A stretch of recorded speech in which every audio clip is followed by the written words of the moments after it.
Why banks are collapsing in the US? What is the truth behind US banking crisis? Keep watching and we will bring some astonishing facts for you. But before we go ahead, make sure to like and subscribe to the channel for more videos. The systemic impact of the US financial crisis, a case study of SVB and its deposit influxes. The US financial crisis is systemic, affecting a sizable portion of the banking system, not because institutions are so intertwined, but rather because they have adopted similar approaches and are currently in comparable situations. SVB is an extreme example, but the problems it has raised questions for other US and international banks. SVB's financial statements for the year ended December 31, 2019, revealed $62 billion in deposits, $33 billion in loans, and $29 billion in securities.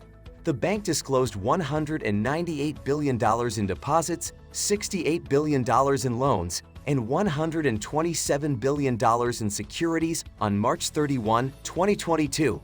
The vast influxes were primarily made up of sizable, uninsured corporate deposits. Corporate treasurers perceived no benefits from investing in money market instruments rather than deposits during the years when interest rates were close to zero. During this time, SVB lending did not increase at the same rate as deposits did. Extra money was invested in secure, fixed interest instruments like government bonds and agency debt. However, safety does not imply that there are no hazards from changes in interest rates to market values. The downfall of SVB. The Federal Reserve began hiking interest rates in 2022 to combat inflation. Investors gradually transitioned from deposits to higher-yielding money market assets at that point. SVB's deposits had decreased by $25 billion as of December 31, 2022. As a result, it cut back on funds, took out a loan from the Federal Home Loan Bank, and held off on replacing maturing securities. Deposits continued to fall in the first 2 months of 2023. The bank revealed that $21 billion worth of securities had been sold at a $1.8 billion loss on March 8th. It would raise fresh stock to offset the loss. Potential equity investors withdrew their capital, and depositors learned that SVB had suffered losses on its securities and was unable to acquire further capital. On March 9, they launched a big run in response, withdrawing $42 billion. The bank was shut down by the government on March 10 due to inadequate liquidity and insolvency. SVB's accounting methods hid the fact that it has been bankrupt at least since September 2022. Since March 2022, interest rate increases have caused a significant decrease in the fair value of SVB's assets. Due to SVB's classification of the majority of assets and loans as being held to maturity, these losses rarely showed up in the accounts. Accounting regulations do not call for recognizing valuation losses brought on by rising interest rates for these assets. According to this logic, there won't be any losses if the assets are held until maturity, and there is no uncertainty about whether promised payments will be fulfilled in full. However, holding assets to maturity necessitates the bank maintaining all deposit financing or rolling over its short-term debt. Doing so at earlier low rates might be impossible if market rates rise. SVB's annual report 2022 made clear that it was insolvent. That research states that the fair value of HTM securities was just $76 billion, despite the accounting value of those securities being $91 billion. The bank's tangible equity, which was stated to be $12 billion, was greatly outweighed by the discrepancy of $15 billion. The bank would have to declare bankruptcy if the losses had to be realized. The announcement on March 8 demonstrated that loss realization had started. Federal Reserve's troubling oversight and negligence, a critical analysis of SVB's collapse. The Federal Reserve's report on SVB makes numerous troubling references to managerial negligence and the supervisor's sluggish response to this negligence. The bank had high regulatory ratings. The majorities of the concerns highlighted by the supervisors were administrative and missed the fundamental problems that ultimately caused the bank to fail.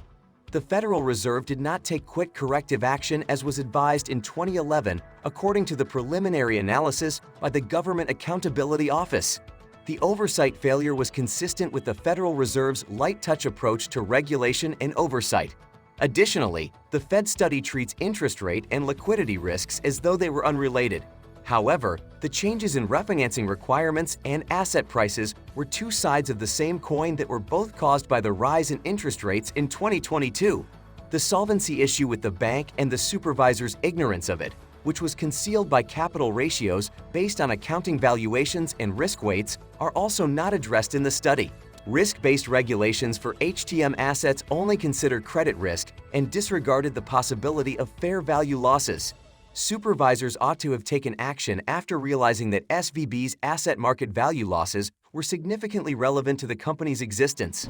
Systemic risk and deposit growth.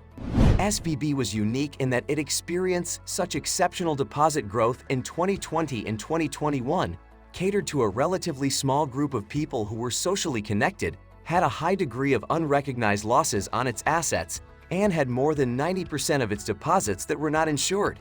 These facts help to explain the size and speed of the run, but the underlying solvency issue was its real origin. Since First Republic Bank and SVB both failed for related causes, this issue was not and is not specific to them. 6 bank deposits increased between January 2020 and March 2022 as a result of the unattractiveness of money market investments. A large portion of this expansion was invested in fixed income assets, which saw value declines when interest rates rose once more. Jiai et al. Estimate that U.S. banks have unrealized losses on securities totaling about $2 trillion. About 190 banks would have to realize losses that were so significant that they might not be able to repay insured deposits if only half of all uninsured deposits were removed. Even more, banks would be impacted if asset prices declined as a result of numerous institutions selling at once. Markets have become more aware of the systemic issue as a result of the SVB and First Republic cases, as also acknowledged by the Fed, which used the systemic risk exemption to support its interventions.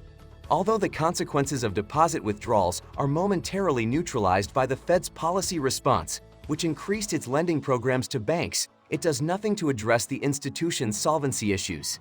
If a bank chooses to borrow money from the Fed instead of selling securities to pay off depositors, the cost of borrowing exceeds the return on the securities. A path to failure is borrowing at 5% while earning less than 2% on 2021 government bond purchases. Keeping deposits by increasing the rates provided to depositors is also a viable option if asset yields stay low. Reorganizing the banking sector and ensuring long-term stability. The crisis offers a chance to carry out the financial sector's long-delayed reorganization, with some firms merging and others departing. Banks that are solvent must remain in business. Furthermore, the issue of too big to fail must not get worse. Small and medium-sized banks should be involved in mergers rather than banks that are already excessively large. An illustration of this is JPMorgan Chase's acquisition of First Republic Bank in the U.S. The shotgun acquisition of Credit Suisse by UBS, which we covered in a related article, is also relevant. Long-term regulatory improvements are required to avoid the issues that led to SVB's bankruptcy. Extensions of deposit insurance, which have been suggested by numerous commentators, are not a cure-all and need to be approached cautiously if we're to prevent a repeat of the S&L fiasco. Large transaction balances may be needed for some transactions, such as paying payroll. However, the $3.3 billion Circle Corporation held with SVB has less to do with transactions and more to do with a practical method of storing assets. The tax on the banking sector that is necessary to pay back the deposits of a bankrupt bank's depositors shouldn't be used to benefit corporate wealth management. Limits on guaranteed deposits are warranted, except for a grace period for significant transactions. For institutions that must hold high deposits, the central bank may provide depository services. Long overdue reforms for banking stability. The following changes ought to have been made a long time ago. 1. Don't believe the myth that changes in the fair value of HTM assets are unimportant. Instead, apply mark-to-market or fair value accounting to all assets. 2. Stop compartmentalizing risks and recognize how they are related to one another because they are all dependent on macroeconomic trends, such as changes in interest rates that affect asset fair values and the terms and conditions for rolling over short-term liabilities. 3. Strengthen the Basel Accord's Pillar 2's need for supervisors to take bankers' professionalism into account. The SVB maturity change was unprofessional in its scope. Early on, supervisors ought to have intervened much more forcefully. 4.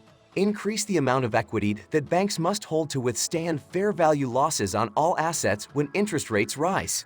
If SVB had been required to have 20% equity, shareholders would have been responsible for its losses rather than the FDIC. 5. Despite numerous banking crises, such reforms have been thwarted by special interests and philosophical errors. Will they ever realize the lesson? What do you think about our video? Please let us know in the comments area below. Thanks for watching.